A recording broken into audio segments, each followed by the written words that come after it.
दाखरस से मतवाले न बनो, क्योंकि इससे लुचपन होता है, पर आत्मा से परिपूर्ण होते जाओ। क्योंकि लिखा है कि प्रभु कहता है, मेरे जीवन की सौगंध की हर एक घुटना मेरे सामने टिकेगा और हर एक जीभ परमेश्वर को अंगीकार करेगी। सो हम में से हर एक परमेश्वर को अपना अपना लेखा देगा। इसलिए हे भाइयों, मैं तुमसे परमेश्वर की दया स्मरण दिलाकर विनती करता हूँ कि अपने शरीरों को जीवित और पवित्र और परमेश्वर को भावता हुआ बलिदान करके चढ़ाओ।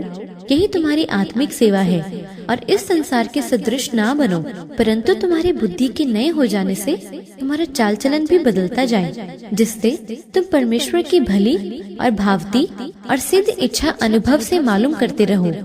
क्या तुम नहीं जानते कि अन्यायी लोग परमेश्वर के राज्य के वारिस न होंगे?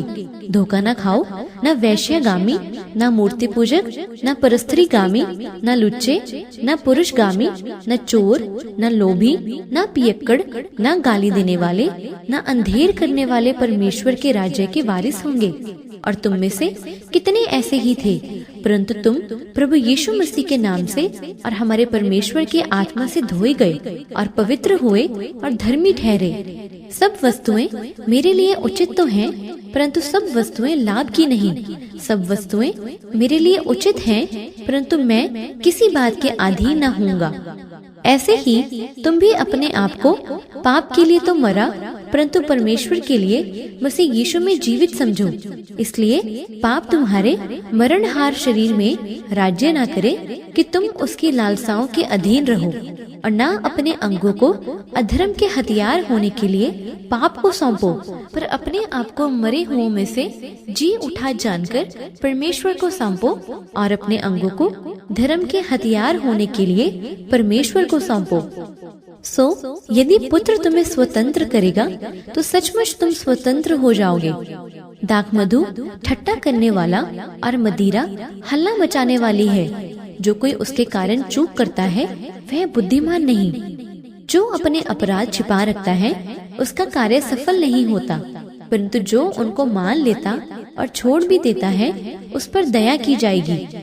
यदि हम कहें कि हम में कुछ भी पाप नहीं, तो अपने आप को धोखा देते हैं और हम में सत्य नहीं। यदि हम अपने पापों को मान लें, तो वह हमारे पापों को क्षमा करने और हमें सब अधर्म से शुद्ध करने में विश्वास योग्य और धर्मी है। पर आत्मा का फल प्रेम, आनंद, मेल, धीरज और कृपा, भलाई, विश्वास, नम्रता और संयम है। ऐसे ऐसे कामों के विरोध में कोई व्यवस्था नहीं। तुम किसी ऐसी परीक्षा में नहीं पड़े जो मनुष्य के सहने से बाहर है, और परमेश्वर सच्चा है। वह तुम्हें सामर्थ्य से बाहर परीक्षा में ना पड़ने देगा, वरन परीक्षा के साथ निकास भी करेगा कि तुम सह सको। क्या तुम नहीं जानते कि तुम्हारी देह पवित्र आत्मा का मंदिर है, जो तुम में बसा हुआ है और तुम्हें परमेश्वर की ओर से मिला है, और तुम अपने नहीं हो? भविष्य में केवल जल ही का पीने वाला ना रहे, पर अपने पेट के और अपने बार बार बीमार होने के कारण थोड़ा थोड़ा दाखरस भी काम में लाया कर। और दाखरस से मतवाले न बनो, क्योंकि इससे लुचपन होता है, पर आत्मा से परिपूर्ण होते जाओ, ताकि भविष्य में अपना शेष शारीरिक जीवन मनुष्यों की अभिलाषाओं के अनुसार नहीं, वरन परमेश्वर की इच्छा के अनुसार व्यतीत करो। क्योंकि अन्य जातियों की इच्छा के अनुसार काम करने और लुचपन की बुरी अभिलाषाओं, मतवालापन, लीला क्रीड़ा, पियक्कड़पन और घृणित मूर्ति पूजा में जहाँ तक हमने पहले से समय गंवाया, वही बहुत हुआ। इससे वे अचंभा करते हैं कि तुम ऐसे भारी लुचपन में उनका साथ नहीं देते, और इसलिए वे बुरा भला कहते हैं। पर वे उसको जो जीवितों और मरे हुओं का न्याय करने को तैयार हैं, लेखा देंगे।